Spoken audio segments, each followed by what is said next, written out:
The candles in the ballroom shook as the doors slammed open, and every head turned at once. Eleanor Whitfield stood at the top of the marble steps, her breath caught in her throat, her heart pounding so hard she thought the whole room could hear it. She had not planned to arrive late. She had not planned for her carriage wheel to crack on the road, forcing her to run the last stretch through the cold night air, her shoes ruined, her hair falling loose from its pins. But now, standing here, with hundreds of eyes on her, she realized there was no turning back. Across the room, near the tall windows, stood the man everyone feared to approach. Duke Nathaniel Ashworth. Tall, unsmiling, dressed in black as always, he stood apart from the crowd like a shadow that refused to blend into the light. Women whispered behind their fans when he passed. Men lowered their voices when he entered a room. It was said that no woman in the last 5 years had dared ask him to dance, not because he was unkind, but because something in his eyes made people feel as though they were standing too close to a fire that might burn them if they were not careful. Eleanor did not know this rule yet. She did not know that the Duke had turned away every woman who tried to catch his attention, or that mothers warned their daughters to keep their distance, or that the ballroom had unofficially decided, long ago, that the Duke would dance with no one, and no one would dance with the Duke. She only knew that she was late, embarrassed, and desperate to disappear into the crowd before anyone noticed the mud on her hem. But it was too late for that. The orchestra had already stopped between songs, and in the sudden quiet, her arrival had become the only thing anyone could look at. She lifted her chin. If they were going to stare, she decided, she would give them a reason worth staring at. She walked down the steps slowly, ignoring the murmurs, refusing to let her legs shake. As she reached the bottom, a young woman named Charlotte Fenwick grabbed her arm, pulling her aside with wide eyes. "Do you know who that is standing by the window?" Charlotte whispered urgently, as though the Duke might hear her from across the room. "I do not," Eleanor admitted. "Should I?" "That is the Duke," Charlotte said, her voice dropping even lower. "No one dances with him. No one has for years. He is impossible, cold. My cousin tried to speak with him once, and he barely looked at her." Eleanor glanced toward the window. The Duke was watching the crowd with an expression that seemed distant, almost bored, as though the entire evening meant nothing to him. There was no cruelty in his face, she thought, only exhaustion, the kind of tiredness that came from being watched too closely for too long. "Why does no one simply ask him?" Eleanor said. Charlotte looked at her as though she had suggested jumping into the fountain outside. "Because no one wants to be humiliated. He refuses everyone. It has become something of a game among the ladies here, guessing who will be brave enough to try next, and watching them fail." Eleanor felt something stir inside her chest, something reckless and unfamiliar. She had spent her whole life being told what she could and could not do, what was proper and what was not, what a young woman of her position should never attempt. She was tired of rules that existed only to keep people small. "Then perhaps it is time someone changed the game," she said quietly. Charlotte laughed nervously, assuming she was joking. "You cannot be serious." "Watch me," Eleanor said, and before her own fear could catch up with her feet, she turned and began walking straight toward the Duke. The room seemed to notice her movement before she had taken more than a few steps. Conversations faltered, fans stopped moving. Somewhere behind her, she heard someone gasp, and another voice murmur her name, as though trying to place who she was and why she would attempt such a foolish thing. Nathaniel noticed her before she reached him. He always noticed everything in a room, a habit born from years of being watched himself. But there was something different about the way this woman moved. She did not hesitate. She did not glance around for approval or permission. She walked as though she had already decided something and was simply carrying out the plan. He straightened slightly as she stopped in front of him, close enough that he could see the mud on the hem of her gown and the slight flush of exertion still on her cheeks. "Your Grace," she said, offering a small, steady curtsy. "Forgive my lateness. My carriage suffered a small disaster on the road, and I have arrived looking rather less composed than I intended." He blinked, clearly caught off guard, though he recovered quickly, his expression settling back into its usual careful neutrality. "That is an unusual thing to admit to a stranger."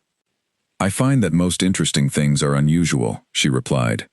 A faint sound escaped him, something that might have been the beginning of a laugh, quickly suppressed. Around them, the silence in the room had grown thick enough to feel, everyone straining to hear without appearing to listen at all. "You do not seem to know who I am," he said, studying her carefully now. "I know that you are a duke," she said. "I have been informed that this makes you very frightening and very unapproachable, and that no woman has spoken to you properly in years." His eyebrows rose slightly. "And yet here you are, speaking to me." "Yes," she said simply. "I suppose I am not very good at following rules I do not understand the reason for."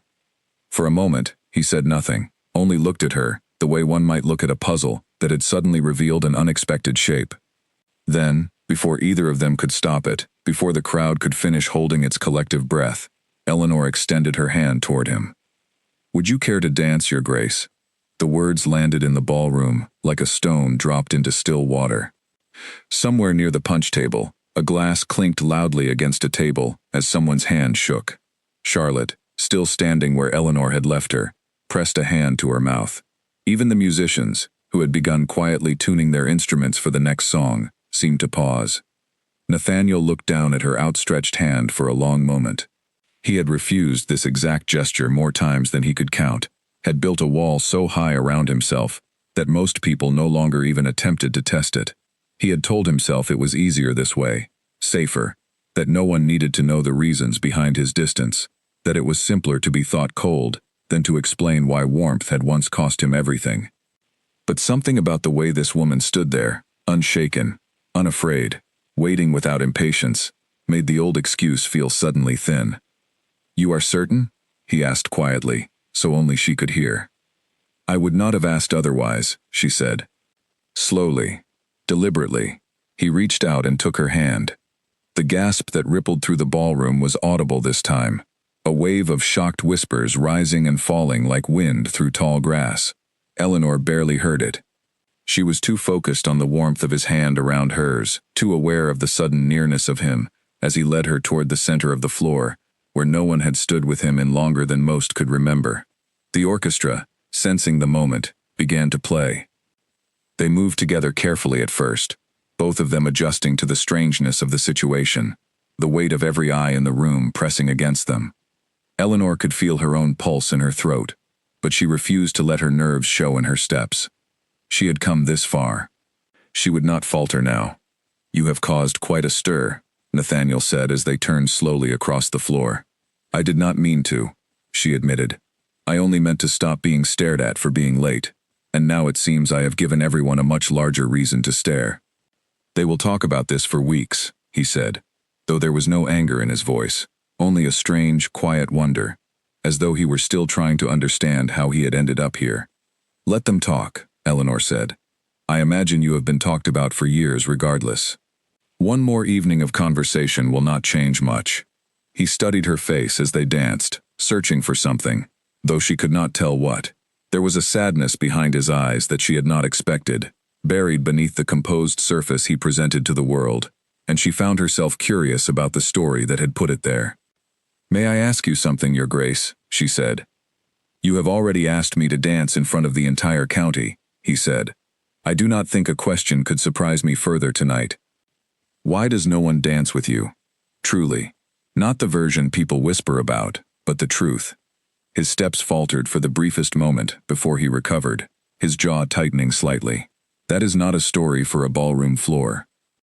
"Then perhaps another time," she said gently, sensing she had touched something tender without meaning to. "I did not mean to pry." "You did," he said, but there was no sharpness in it.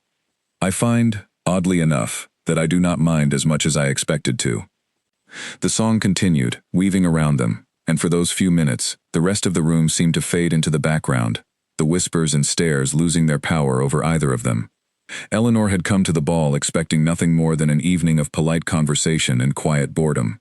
She had not expected to find herself standing in the arms of a man the entire county considered untouchable, nor had she expected to feel, beneath her own nervousness, a strange and steady curiosity about who he truly was, beneath the cold reputation that clung to him like armor. As the music began to slow toward its final notes, Nathaniel leaned in slightly, his voice low enough that only she could hear it. "What is your name?" he asked. "I find that I have danced with you for nearly 10 minutes and never once asked." "Eleanor," she said. "Eleanor Whitfield." Eleanor Whitfield, he repeated, as though testing the shape of it. You have made an enemy of every unmarried woman in this room tonight, you understand. I did not do it to make enemies, she said. No, he agreed, something almost like a smile touching the corner of his mouth. I do not believe you did. The music ended, and the room erupted into a fresh wave of murmurs and glances, but for the first time in longer than he could remember, Nathaniel found that he did not care what anyone thought of the moment. He bowed to her properly, formally, the way he had not bowed to anyone in years, and as he straightened, he found himself hoping, quietly, and against his own better judgment, that this would not be the last time he saw her. Eleanor curtsied in return, her heart still racing, unaware that the single dance she had just shared would set into motion a chain of events neither of them could yet imagine, one that would test her courage, unravel his carefully guarded secrets, and challenge everything the world believed about the Duke who never danced. As she turned to walk back toward Charlotte, who stood frozen with an expression somewhere between horror and admiration, Eleanor allowed herself a small, private smile. Whatever came next, she thought, at least she had proven one thing tonight. Sometimes the rules people were most afraid to break were the ones most deserving of being broken. Behind her, Nathaniel remained standing at the edge of the dance floor, watching her retreat through the crowd, feeling something inside his chest that he had not allowed himself to feel in a very long time. It was not comfortable. It was not safe. But for reasons he could not yet explain, he found that he wanted to feel it again. By morning, the story of the ballroom had already traveled farther than Eleanor could have imagined. She had barely finished her tea when her aunt, Margaret Whitfield, burst into the breakfast room with a letter in one hand and an expression of pure alarm on her face. Eleanor Whitfield, her aunt said, setting the letter down with a sharp snap against the table. Do you have any notion of what people are saying about you this morning? Eleanor kept her eyes on her plate, though her stomach twisted slightly. I imagine they are saying a great many things. They are saying you danced with the Duke of Camden, her aunt said, as though the words themselves were scandalous. They are saying you walked directly up to him in front of the entire room and asked him yourself, as though you were some sort of bold creature from a novel, rather than a properly raised young woman. I did do that, Eleanor admitted. Her aunt sat down heavily in the chair across from her, pressing a hand to her chest. Why? Of all the men in that room, why would you choose him? Do you not know what people say about him? I have heard he is cold, Eleanor said carefully. I have heard he refuses everyone.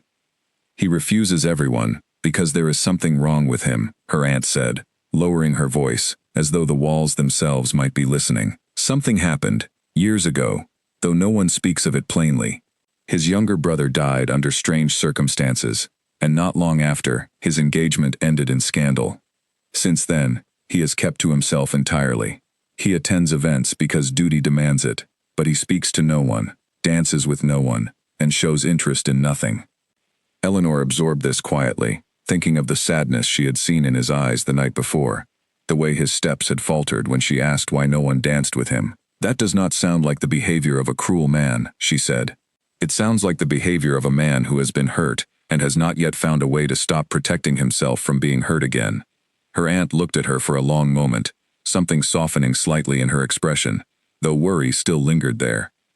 Be careful, Eleanor. Whatever kindness you feel toward him, remember that men who build walls that high rarely let them down easily, and those who try to climb them often find themselves injured in the attempt. I am not trying to climb any walls, Eleanor said. I only danced with him. But even as she said it, she knew it was not entirely true. Something about the Duke had lodged itself in her thoughts overnight, refusing to leave.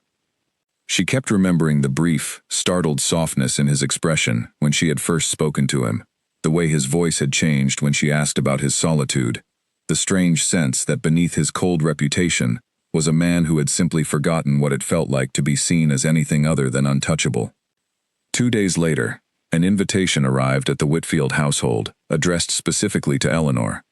It was an invitation to a garden gathering being hosted at Camden Hall, the Duke's estate, an event that, according to Charlotte Fenwick, who arrived within the hour to discuss the matter in great excitement, the Duke had never before hosted in the 5 years since his return from mourning.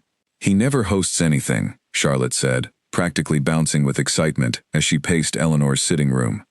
And now suddenly there is a garden party, and you have received a personal invitation. Eleanor, this is enormous. Do you understand what this means? It means he is hosting a garden party, Eleanor said dryly, though her heart had begun to beat a little faster despite her attempt at composure. It means he wants to see you again, Charlotte said. Nathaniel Ashworth does not do anything without purpose. If he has decided to open his home for the first time in years, it is because something changed after that dance, and I suspect that something was you. Eleanor tried to dismiss the idea, but she found herself standing in front of her wardrobe that evening, far longer than usual, considering which gown to wear, second-guessing herself in a way she rarely did. She told herself it did not matter what she wore, that the invitation was likely nothing more than politeness extended to a woman who had caused a scene at his expense, a gesture meant to smooth over any embarrassment, rather than any genuine interest. And yet, on the day of the garden party, Eleanor arrived at Camden Hall to find the grounds transformed. Long tables draped in white linen stretched across the lawn, surrounded by rows of blooming roses that had clearly been tended with great care. Guests mingled beneath the shade of ancient oak trees, their laughter carrying softly on the summer breeze, and musicians played gentle music near a small fountain at the center of the garden. It was, Eleanor thought, nothing like what she had imagined the home of a supposedly cold and distant duke would look like. There was warmth here, hidden beneath years of neglect, waiting for someone to notice it. She found Nathaniel standing near the edge of the garden, speaking briefly with an older gentleman, before excusing himself as soon as he noticed her arrival.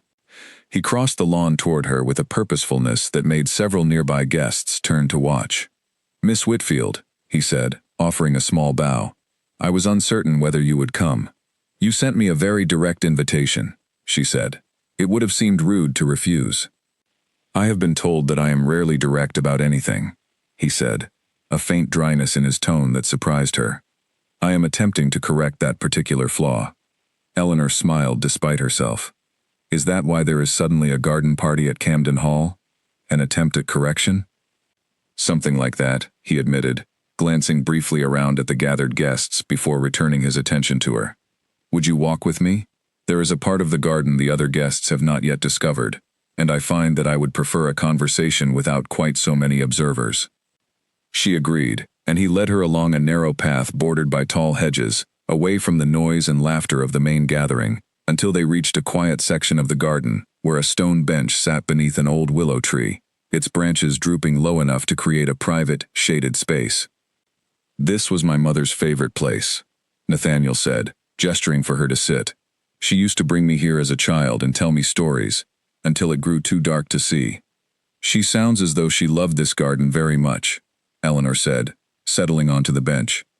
"She did," he said, sitting beside her, though he kept a respectful distance.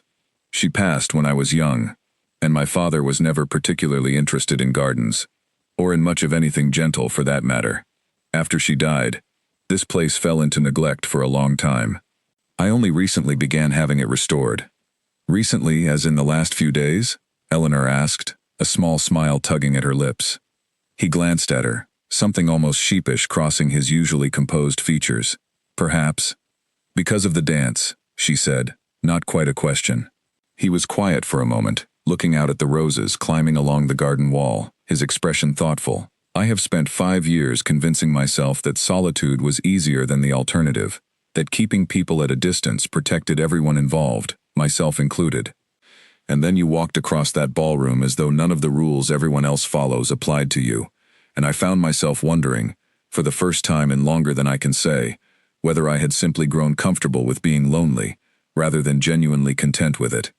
Eleanor felt something tighten in her chest at his honesty, an unexpected vulnerability from a man the entire county believed incapable of showing any softness at all. "Loneliness and contentment are not the same thing," she said gently.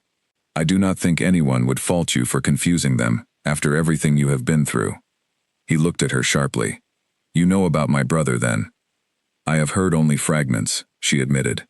"I did not wish to pry further than what you were willing to share." Nathaniel was silent for a long moment, his jaw tight, his eyes distant, as though he were looking at something far beyond the garden walls. "My brother Edmund was younger than me by 3 years. He was everything I was not, warm, quick to laugh, beloved by everyone who met him. He fell ill suddenly, during a particularly harsh winter, and despite every physician we brought in, he did not recover. I was supposed to protect him. As the elder brother, it was understood that I would look after him, and I failed. You could not have controlled an illness, Eleanor said softly. I know that, logically, he said. But knowing something and feeling it are very different things, as I am certain you understand. She nodded, thinking of her own losses, smaller though they were in comparison, and the way grief rarely listened to reason. What happened with your engagement, if you do not mind my asking? His expression hardened slightly, though not toward her. Not long after Edmund's death, my engagement to a woman named Victoria ended. She decided, quite reasonably in hindsight, that she could not build a life with a man who had retreated so completely into his own grief that he had little left to offer anyone else. She was not wrong to leave. I simply was not prepared for how much her leaving would confirm every fear I already carried, that I was somehow unfit for closeness of any kind. That is a very heavy thing to carry alone for 5 years, Eleanor said. It is, he agreed, though I find, sitting here with you, that it feels somewhat lighter than it did a week ago. Eleanor met his eyes, and for a moment, neither of them spoke. The quiet space beneath the willow tree, holding something fragile and new between them. She could hear the distant laughter of the other guests, the gentle music drifting from the main garden, but here, in this small pocket of stillness, it felt as though the rest of the world had faded away entirely. I am glad you decided to host this party, she said finally. So am I, he said, though I suspect I have you to thank for the sudden inspiration. I only asked you to dance, she said. Yes, he said, a genuine smile finally breaking through the careful composure he usually wore like armor. And I am beginning to think that single request may have changed a great deal more than either of us expected. As the afternoon stretched on, they returned eventually to the main gathering, though Eleanor noticed the way several guests watched them with open curiosity, whispering behind gloved hands as the Duke walked beside her, closer than propriety strictly demanded. She did not care. For the first time since her arrival at that fateful ballroom, she felt as though she had stumbled into something worth the risk of scandal, something rare and unguarded in a man the world had long since given up trying to understand. But even as the sun began to set golden over the gardens of Camden Hall, casting long shadows across the roses her mother had once loved, Eleanor could not shake the small, quiet worry settling in the back of her mind. Secrets shared beneath willow trees had a way of unraveling, once exposed to daylight, and she wondered, not for the first time, what other truths Nathaniel Ashworth had yet to reveal, and whether she was truly prepared for what those truths might cost them both.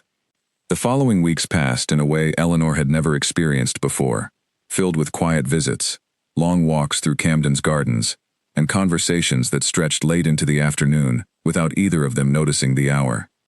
Nathaniel began attending more social gatherings than he had in years, and though the county continued to whisper about the unlikely pair, the whispers had shifted in tone, curiosity replacing shock, admiration slowly overtaking suspicion. But not everyone watched the growing closeness between the Duke and Eleanor Whitfield with approval. Charles Bennet had spent the better part of 2 years positioning himself as the most eligible bachelor in the county, second only to the Duke himself, and he had long assumed that when the time came for him to marry, Eleanor Whitfield, with her quiet intelligence and unassuming beauty, would make an excellent choice. He had not yet formally proposed, believing there was ample time to secure her attention, and had watched with growing irritation as she instead became the talk of every gathering for her connection to a man Charles considered little more than a broken recluse playing at normalcy. He found his opportunity to intervene at a dinner hosted by the Fenwick family, where Eleanor arrived without Nathaniel, who had been delayed by estate matters. Charles seated himself beside her before anyone else could claim the spot, his smile polished and practiced. "Miss Whitfield," he said smoothly, "it has been far too long since I have had the pleasure of your company. I confess I have missed our conversations." "We have spoken perhaps twice, Mr. Bennet," Eleanor said, though not unkindly. "Twice more than most men can claim, given how thoroughly you seem to have occupied yourself with the Duke," he replied, his tone light, though something sharper lingered beneath it. "I only wonder if you have considered what such an attachment might truly cost you." "I am not certain I understand your meaning," Eleanor said carefully. Charles leaned in slightly, lowering his voice as though sharing a confidence. The Duke is a man with a difficult past, Miss Whitfield. I do not say this to wound you, only to caution you. His previous engagement ended for reasons that were, by all accounts, quite troubling. Miss Victoria Langley did not leave lightly, and I understand she has recently returned to the county to visit family. I only hope, for your sake, that history does not repeat itself in ways you are unprepared for. Eleanor felt a small chill settle over her despite the warmth of the dining room, though she kept her expression carefully neutral. I appreciate your concern, Mr. Bennet, though I believe I am capable of judging Nathaniel's character for myself. Of course, Charles said, sitting back with a satisfied smile that suggested he had planted exactly the seed he intended. I only hope your judgment proves sound. The mention of Victoria Langley lingered in Eleanor's mind long after the dinner had ended. She had not thought much about the woman who had once been engaged to Nathaniel, had accepted his brief explanation beneath the willow tree, without dwelling further on the details. But now, with Charles's carefully placed warning echoing in her thoughts, she found herself wondering what exactly had happened between them, and why Victoria's return to the county felt, suddenly, like something worth worrying about. She did not have to wonder for long. 3 days later, while visiting Camden Hall for tea, Eleanor arrived to find an unfamiliar carriage already parked outside the entrance, its fine details suggesting a visitor of considerable means. Mr. Harding, the estate's steward, met her at the door with an expression she could not quite read. Miss Whitfield, he said, his voice carefully polite. His Grace is currently occupied with a guest. Perhaps you would prefer to wait in the drawing room. Who is the guest, if I may ask? Eleanor said, though something in her chest had already begun to tighten with a suspicion she could not fully name. Mr. Harding hesitated only briefly before answering. Miss Victoria Langley, Miss Whitfield. Eleanor's stomach dropped, though she kept her composure carefully intact. I see. I will wait then, as you suggested.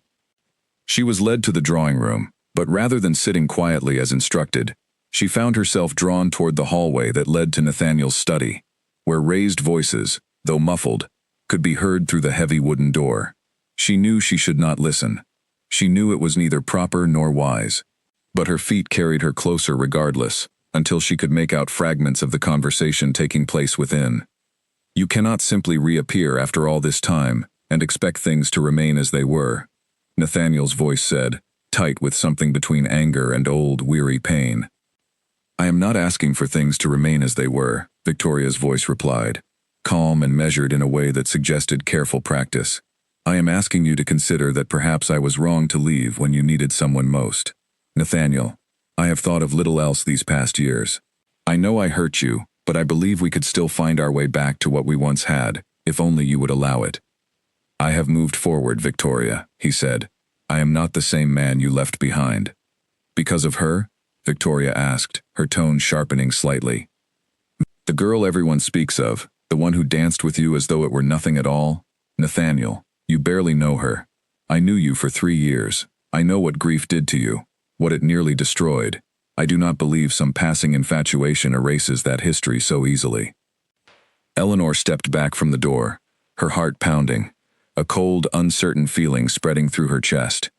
She had not meant to hear any of it, and yet now that she had, the words refused to leave her thoughts. Was Victoria right? Had she mistaken a brief connection for something deeper than it truly was? Did Nathaniel's feelings for her run as shallow as a passing distraction from grief he had never fully resolved? She returned to the drawing room before either Nathaniel or Victoria emerged, and by the time Nathaniel finally appeared, his expression tight and unreadable, Eleanor had composed herself enough to greet him with practiced calm. Eleanor, he said, clearly startled to see her. I did not realize you had arrived. I apologize for the delay. I had an unexpected visitor. So I gathered, Eleanor said carefully, watching his face for any sign of what had truly transpired behind that closed door. He studied her expression for a long moment, something uncertain flickering behind his eyes. You heard something. It was not quite a question, and Eleanor saw no reason to deny it. I heard enough to understand that Miss Langley has returned, and that she does not appear entirely finished with the past. Nathaniel exhaled slowly, running a hand through his hair in a gesture of clear frustration. Victoria left because I was not capable of giving her what she needed at the time. I do not fault her for that decision, though I confess her return has complicated matters I believed long settled. "And are they settled?" Eleanor asked, hating the small tremor of uncertainty in her own voice. "Yes," Nathaniel said firmly, stepping closer to her. "Eleanor, whatever Victoria and I once shared belongs entirely to the past. What I feel for you is not a distraction from grief, nor is it some fleeting infatuation born from a single dance. It is the first genuine thing I have felt in years, and I will not allow old history to convince you otherwise." His words were steady and sincere, and Eleanor wanted desperately to believe them completely. But a small seed of doubt, carefully planted by Charles Bennet and watered by Victoria's unexpected return, had already begun to take root, and she found herself wondering, quietly and against her own wishes, whether that doubt would grow into something she could not easily uproot. Over the following days, Victoria did not disappear quietly back into whatever life she had built elsewhere. She remained in the county, attending the same social gatherings Eleanor and Nathaniel frequented, always finding subtle opportunities to remind everyone present of the history she shared with the Duke. She spoke of shared memories with practiced warmth, referenced private moments from years past, with just enough detail to suggest an intimacy that lingered still, and watched Eleanor's reactions with a sharpness that made it clear her presence was no accident. At a musical evening hosted by Lady Pemberton, Victoria approached Eleanor directly for the first time, her smile pleasant, though her eyes carried something colder beneath the surface. "Miss Whitfield," she said smoothly, "I have heard so much about you. It seems you have made quite an impression on our dear Duke." "Miss Langley," Eleanor replied, keeping her tone carefully polite, "I understand you and Nathaniel share a long history together." "We do," Victoria said, something almost fond entering her voice, though Eleanor suspected it was carefully performed. 3 years of engagement, in fact, before circumstances forced us apart. I confess, I have often wondered whether leaving was the correct decision. Grief changes a person so completely, does it not? I simply was not prepared for the man he became after his brother's passing. "People are capable of healing, Miss Langley," Eleanor said. "Nathaniel is not the same man he was during that period." "Is he not?" Victoria said, tilting her head slightly. "I wonder, Miss Whitfield, whether you have truly seen him during his darkest moments, or only the version of himself he has carefully rebuilt for your benefit. I loved him during the worst of his grief, and even that love was not enough to hold us together. I only hope, for your sake, that whatever affection currently exists between you proves sturdier than what I once shared with him." The words settled into Eleanor's chest like small, sharp stones, each one designed to unsettle rather than wound outright, and she found herself, despite every attempt to remain composed, unable to fully shake the unease Victoria's careful words had left behind. That night, walking home beneath a sky heavy with clouds, Eleanor could not stop turning the conversation over in her mind, examining it from every angle, searching for reassurance she could not quite find. She trusted Nathaniel. She believed, deeply and completely, in the sincerity of what had grown between them since that first fateful dance. But trust, she was beginning to understand, could exist alongside doubt. And doubt, once planted, had a stubborn way of refusing to leave quietly, no matter how firmly one tried to reason it away. Eleanor's unease did not fade as the days passed. Instead, it grew slowly, quietly, fed by small moments that on their own meant little, but together began to form a pattern she could not ignore. Nathaniel seemed increasingly distracted whenever Victoria's name arose in conversation, his usual openness replaced by careful, guarded answers. He canceled a planned visit to Camden Hall's Eastern Orchard, citing estate business, though Eleanor later learned from Charlotte that he had been seen that same afternoon riding toward the Langley residence. She told herself there were reasonable explanations. Estate matters often overlapped unexpectedly. Old acquaintances required occasional courtesy, regardless of past complications. But reasonable explanations grew harder to maintain when, at a garden luncheon hosted by Lord Pemberton, Eleanor arrived to find Nathaniel and Victoria standing together near the rose hedges, deep in quiet conversation, close enough that their heads nearly touched. She did not approach immediately, choosing instead to observe from a distance, hating herself slightly for the instinct even as she gave in to it. Victoria's hand rested briefly on Nathaniel's arm, a gesture that might have meant nothing at all, and yet felt, from where Eleanor stood, like confirmation of every fear Charles Bennet had so carefully planted weeks before. When Nathaniel finally noticed her presence and crossed the lawn to greet her, his expression carried a trace of guilt that he could not fully disguise, no matter how quickly he attempted to compose himself. "Eleanor," he said, "I did not see you arrive." "Clearly," she said, keeping her voice level, though something tight had settled in her chest. "You seemed rather occupied." "Victoria wished to discuss a matter involving her family's estate," Nathaniel said. "Her father served as a close advisor to mine, and there are some remaining financial matters that require occasional attention." "I see," Eleanor said, though the explanation, however reasonable, did little to ease the discomfort settling over her. "How fortunate that she continues to require your attention so frequently." Nathaniel's expression shifted, something between confusion and concern crossing his features. "Eleanor, is something troubling you?" She considered, for a moment, simply voicing every doubt that had accumulated over the past weeks, laying the entire weight of her uncertainty before him plainly. But pride, or perhaps fear of appearing foolish over what might genuinely be nothing more than old family obligations, held her back. "I am simply tired," she said instead. "It has been a long week." He studied her carefully, clearly unconvinced, though he did not press further, and the moment passed without resolution, leaving the discomfort between them to fester quietly beneath the surface of their continued courtship. Meanwhile, Charles Bennet, watching the growing tension between Eleanor and Nathaniel with careful interest, decided the time had come to press his advantage further. He arranged, through a series of carefully orchestrated coincidences, to encounter Eleanor's father, Mr. Whitfield, during a business matter at the local bank, and used the opportunity to plant a different kind of seed entirely. "Mr. Whitfield," Charles said smoothly, settling into conversation with practiced ease, "I hope you will forgive my directness, but I have grown concerned regarding your daughter's association with the Duke."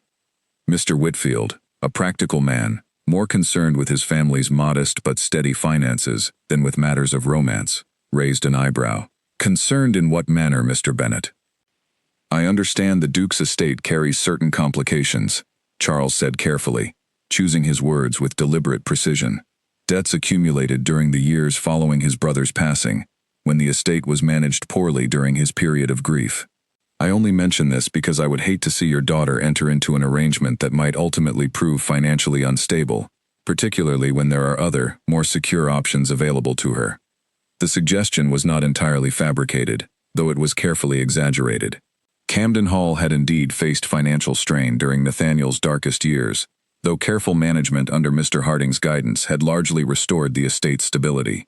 Charles knew this, but calculated, correctly, that Mr. Whitfield's practical nature would respond more strongly to rumors of instability than to reassurances of restoration.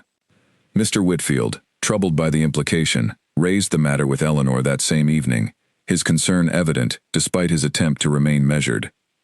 "Eleanor," he said over dinner, "I have heard some troubling things regarding the Duke's financial circumstances. I only wish to ensure you have considered such matters carefully before allowing your affections to deepen further." "Father, where have you heard such things?" Eleanor asked, though a cold suspicion had already begun forming in her mind regarding the source. "Mr. Bennet mentioned some concerns during a conversation at the bank," her father admitted.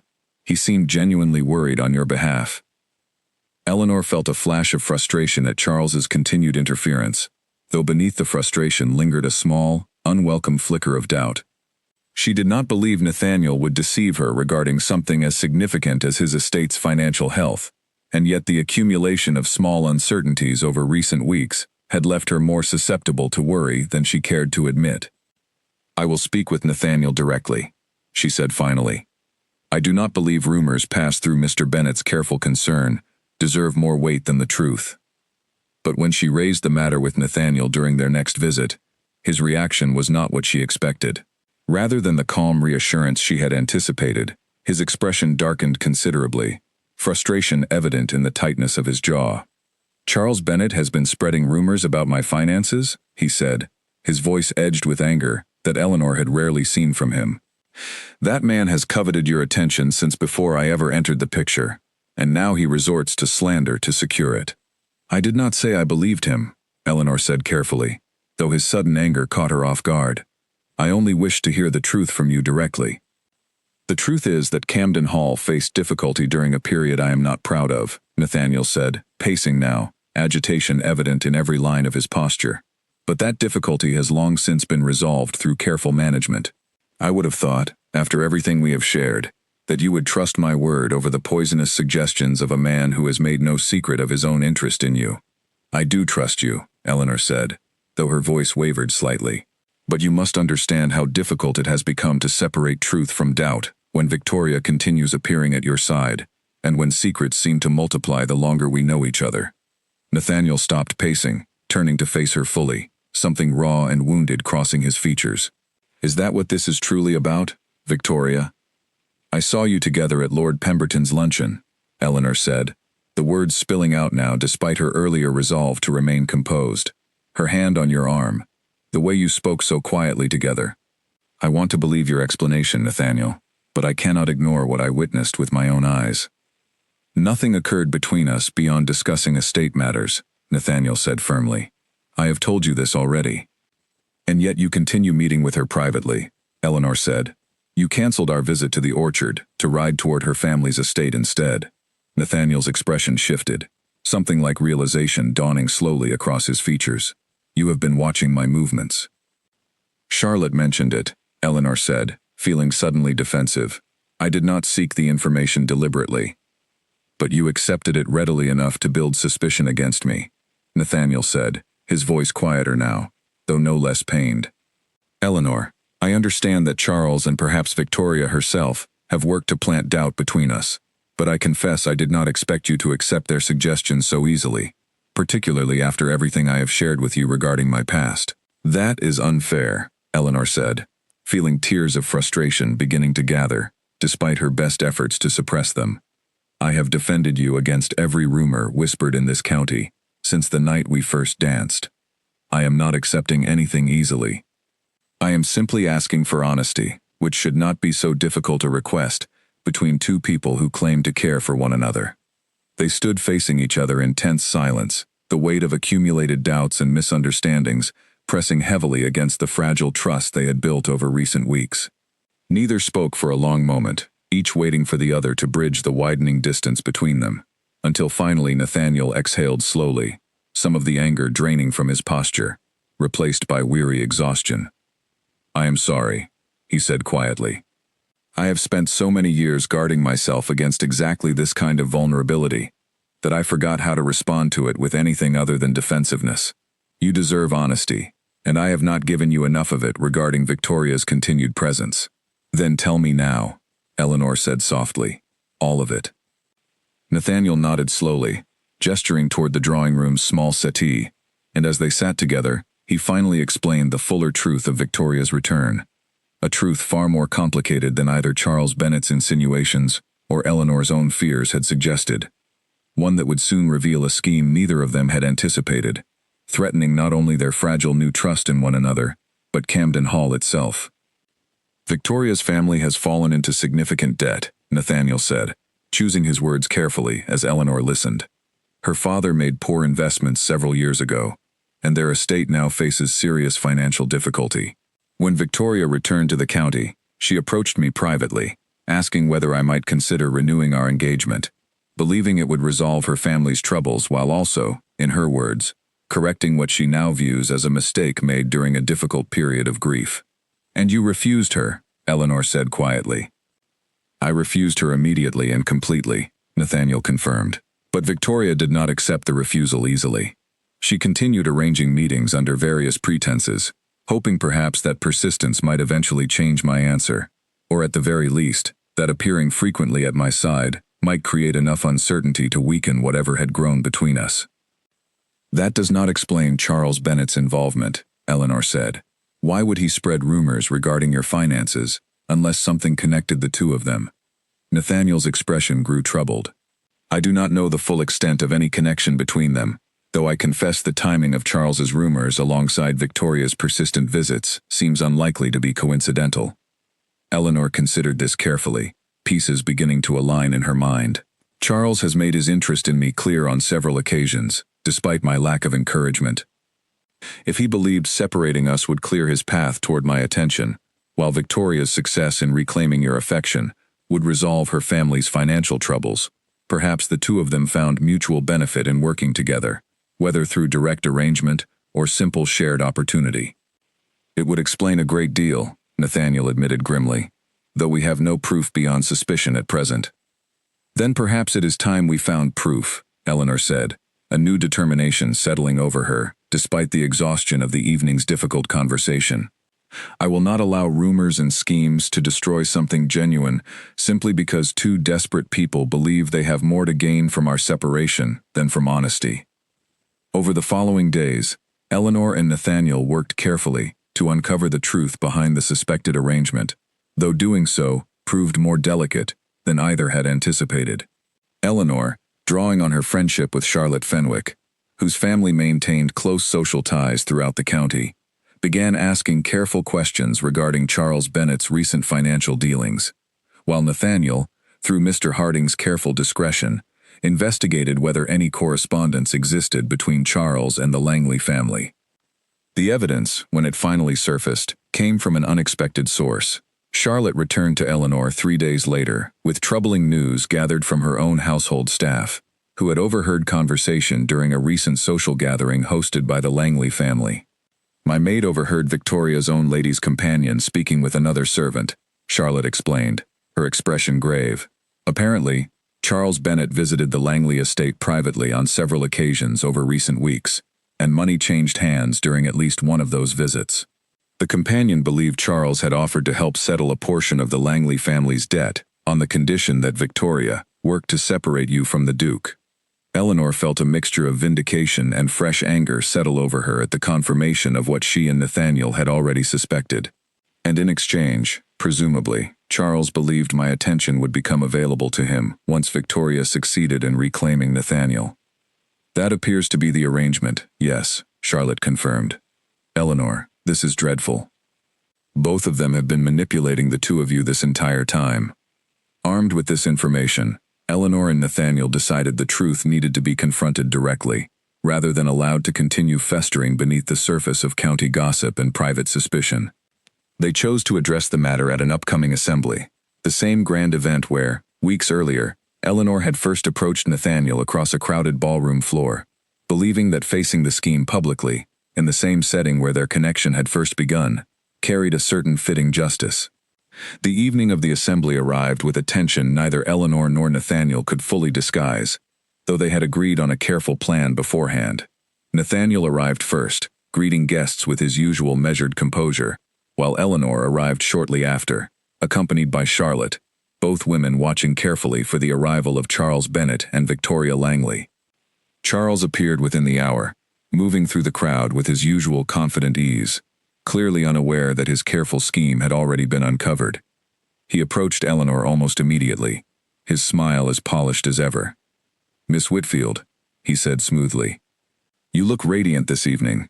I confess I had hoped to find you in better spirits than our last conversation suggested." "I am in excellent spirits, Mr. Bennet," Eleanor said, keeping her tone carefully pleasant despite the anger simmering beneath her composed exterior. "Particularly now that certain matters have become considerably clearer to me." Something flickered briefly across Charles's expression, a hint of uncertainty breaking through his usual confidence. "I am not entirely certain what you mean." "I believe you understand precisely what I mean," Eleanor said, her voice remaining low enough that only he could hear it clearly. "I know about your visits to the Langley estate. I know about the arrangement you proposed to Victoria regarding her family's debts. And I know, Mr. Bennet, exactly what you hope to gain from separating Nathaniel and myself." Charles's composure cracked visibly now, color draining slightly from his face. "I do not know what you believe you have discovered, Miss Whitfield, but I assure you—" "Save your assurances," Eleanor interrupted, her voice steady despite the anger coursing through her. "I have no interest in hearing further explanations, designed to obscure what has already become quite clear." Across the room, Nathaniel had positioned himself near Victoria, engaging her in conversation that, unbeknownst to her, was carefully designed to draw out confirmation of the scheme in front of witnesses. Victoria, growing increasingly uncomfortable under his pointed questions regarding her family's finances and her recent frequent visits, finally faltered, her carefully constructed composure beginning to slip. "Nathaniel, why do you continue asking such pointed questions?" she said, a note of genuine anxiety entering her voice. You know my family's situation. I have already explained my reasons for wishing to renew our engagement. I know your reasons, Nathaniel said quietly, though loud enough for several nearby guests to overhear. What I did not know, until recently, was the arrangement you made with Charles Bennett regarding Eleanor Whitfield. Victoria's face went pale, her eyes darting briefly toward Charles across the room, who stood frozen beside Eleanor, clearly having heard enough of the exchange to realize their scheme had unraveled entirely. I do not know what you have heard, Victoria said, though the tremor in her voice betrayed the falseness of her denial, but I assure you, whatever arrangement you believe existed is entirely misunderstood. Is it misunderstood that Charles offered to help settle a portion of your family's debt in exchange for your efforts to separate Nathaniel and myself? Eleanor said, having crossed the room now to stand beside Nathaniel, her voice carrying clearly enough that a small crowd had begun to gather, drawn by the evident tension unfolding before them. The silence that followed stretched long and uncomfortable, broken finally by Victoria's quiet, defeated admission. My family's situation grew desperate, she said, tears gathering in her eyes now. Though whether from genuine remorse or simple humiliation at being exposed, Eleanor could not say with certainty. Charles approached me with the arrangement, and I confess I agreed to it, believing that perhaps rekindling something with Nathaniel might genuinely prove possible, alongside resolving my family's difficulties. I did not intend for things to unfold so publicly, nor did I fully consider how deeply my actions might wound either of you. Charles, seeing no further use in maintaining his denial before the gathered crowd, straightened his posture with what remained of his dignity. I will not apologize for pursuing what I believed I deserved, he said coldly. Miss Whitfield's attention has been unfairly monopolized by a man who spent years hiding from society entirely. I merely sought to level a field I considered unjustly tilted. You sought to manipulate two people through deception and financial coercion, Nathaniel said, his voice carrying a cold authority that silenced any further protest Charles might have attempted. I would suggest, Mr. Bennett, that you consider carefully how the county will view your character once this evening's events become common knowledge, as I have no doubt they shall. Charles, recognizing the futility of further argument before so many witnesses, offered a stiff, humiliated bow and departed the assembly hastily, leaving Victoria standing alone amid the gathered crowd, her earlier composure entirely dissolved into quiet, mortified tears. Eleanor felt an unexpected flicker of sympathy, despite everything, recognizing the desperation that had driven Victoria's poor decisions, even as she could not fully forgive the deception involved. Miss Langley, she said quietly, once the immediate crowd had begun to disperse, I hope your family finds a resolution to their difficulties through more honest means than the path you chose tonight. Victoria looked at her with an expression of genuine surprise at the offered kindness, before nodding silently and withdrawing from the assembly entirely, her presence in the county growing considerably quieter in the weeks that followed. As the assembly slowly returned to its usual rhythm of music and conversation, Nathaniel turned to Eleanor, relief and something deeper evident in his expression. I am sorry, he said quietly, that it required a public confrontation to fully clear the doubt that had grown between us. I am simply glad the truth finally surfaced, Eleanor said, though I confess, Nathaniel, that the doubt itself taught me something important. Trust cannot exist only during easy moments. It must survive difficulty as well, or it was never truly trust at all. Then let us ensure, Nathaniel said, taking her hand gently, uncaring now of the watching eyes around them, that whatever difficulties arise between us in the future, we face them honestly, together, rather than allowing schemes and doubts to divide us again. Eleanor smiled, feeling the weight of recent weeks finally beginning to lift. I would like that very much. In the weeks that followed the assembly, the county's attention shifted rapidly away from scandal and toward something far warmer. News of Charles Bennett's scheme spread quickly, and though a few sympathized with Victoria's desperate circumstances, most viewed his manipulation with clear disapproval, and his standing among the county's families diminished considerably. He left for London shortly afterward, seeking, according to Charlotte's careful gathering of information, a fresh start away from the humiliation that had followed him since that fateful evening. Victoria, for her part, returned quietly to her family's estate, and though Eleanor occasionally heard news of her through mutual acquaintances, Their paths did not cross again in any meaningful way. Eleanor found she held no lingering resentment toward the other woman, only a quiet hope that circumstances might eventually improve for a family who had clearly suffered under financial strain long before any scheme had been devised. With the doubts and manipulations finally cleared away, Eleanor and Nathaniel found their connection deepening in ways that surprised them both.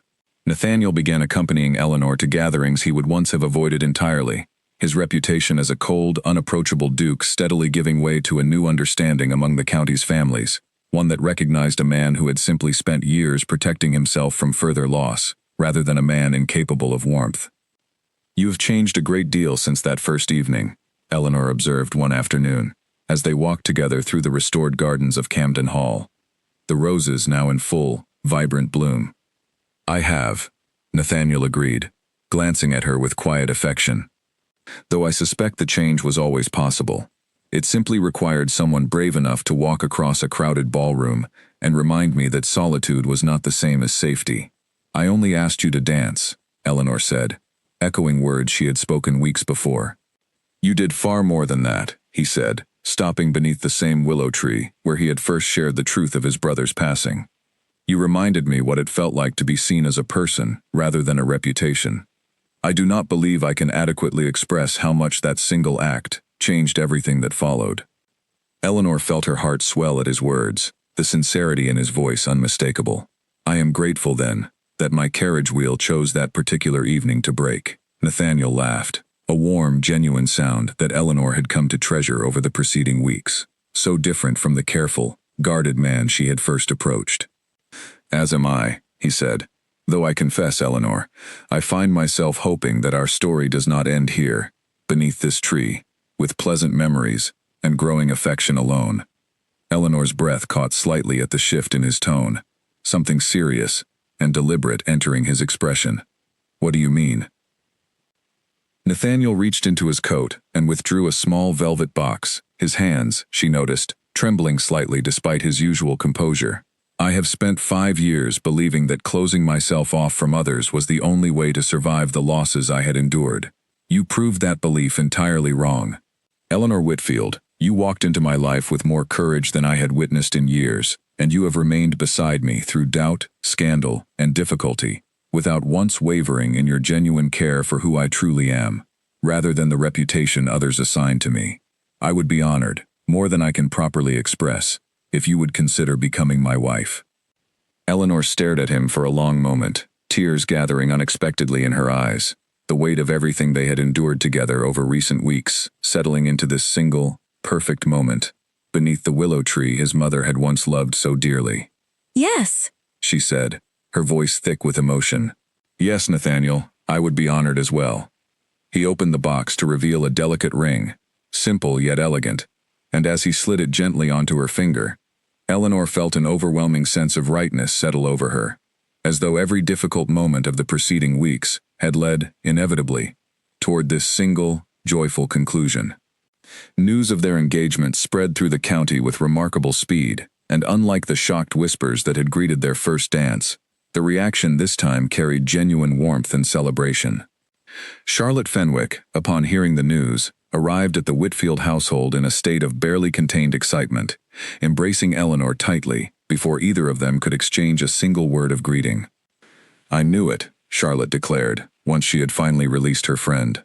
"From the very moment you walked across that ballroom floor, I knew something extraordinary was beginning, though I confess, I did not anticipate quite so many complications along the way." "Nor did I," Eleanor admitted, laughing despite herself. "Though I find, looking back, that perhaps every difficulty served its purpose, teaching us both what genuine trust required before we could build something lasting between us." Even Eleanor's Aunt Margaret, who had initially expressed such concern regarding the Duke's cold reputation, found herself won over entirely by the transformation she witnessed in Nathaniel over the following weeks, his warmth toward Eleanor evident in every small gesture, every genuine laugh shared between them during family visits. "I confess I misjudged him," Margaret admitted to Eleanor one evening, watching Nathaniel across the room as he engaged in easy conversation with several of Eleanor's younger cousins, patiently answering their eager questions about Camden Hall with genuine warmth. I believed his coldness reflected some fundamental flaw in his character, rather than simply the protective armor of a man who had lost far too much, far too young. Grief affects people in unexpected ways, Eleanor said gently. I am only glad he found the courage to set that armor aside, eventually.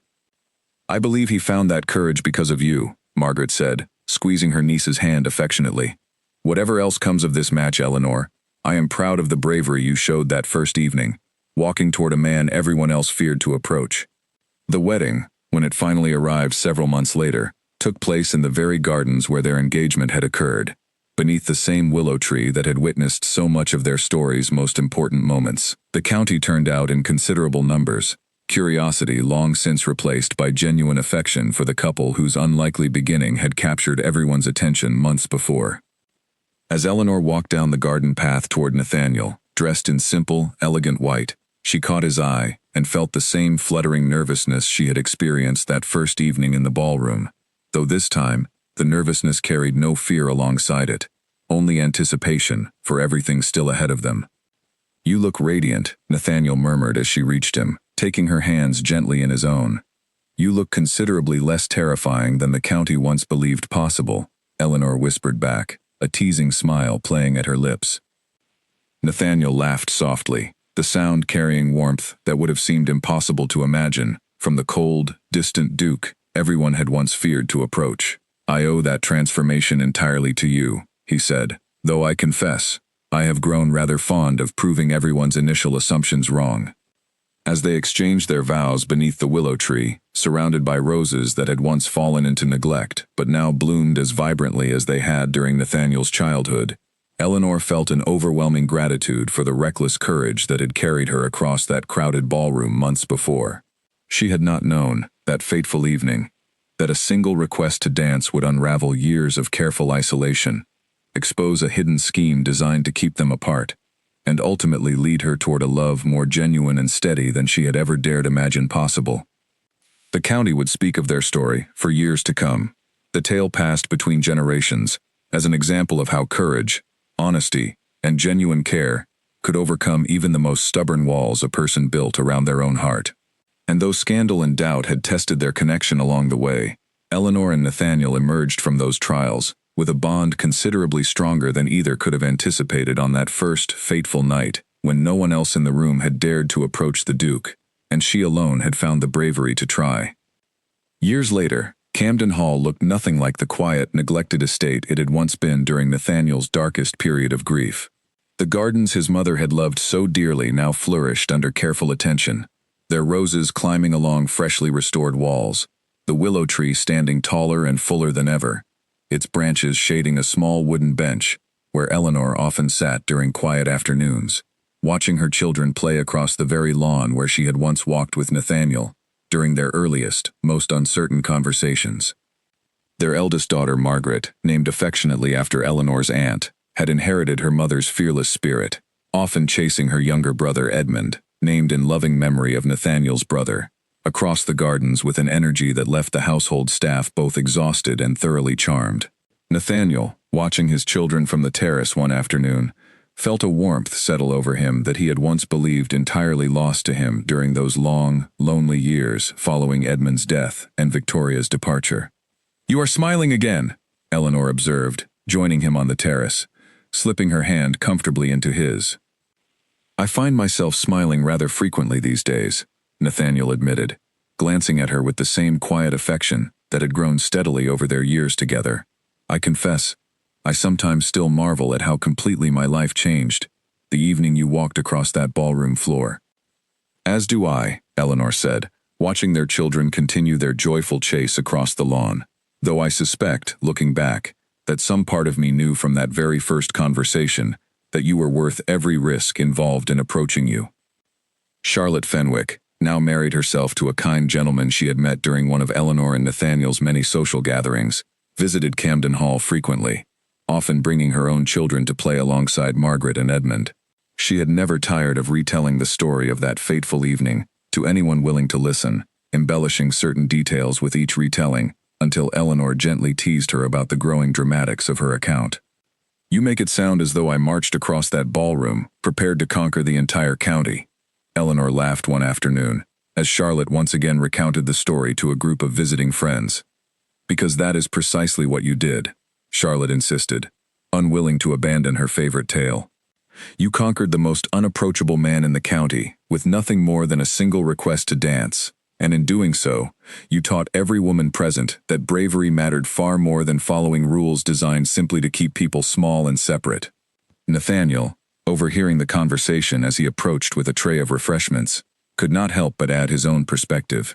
She also uncovered a rather elaborate scheme designed to keep us apart, faced down public scandal without flinching, and somehow managed to transform a reclusive, grief-stricken duke into a reasonably contented husband and father.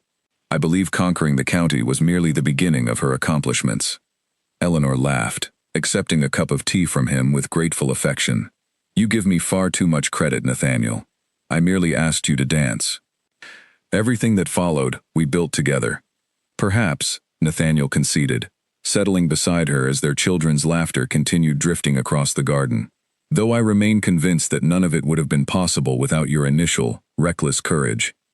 As the years continued to pass, the story of the Duke who never danced, and the single woman brave enough to change that, became something of a local legend throughout the county, told and retold at gatherings, weddings, and quiet family evenings for generations that followed.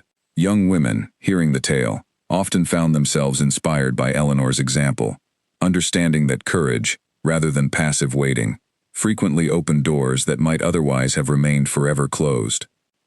Eleanor herself, watching her own daughter grow into a young woman with the same fearless spirit that had once carried her across that crowded ballroom floor, often found herself reflecting on how much had changed since that fateful evening, and how grateful she remained that a single moment of bravery had led her toward a lifetime of genuine happiness, built not on the fragile foundation of easy circumstances, but on trust, honesty, and love that had proven strong enough to withstand every difficulty placed before it.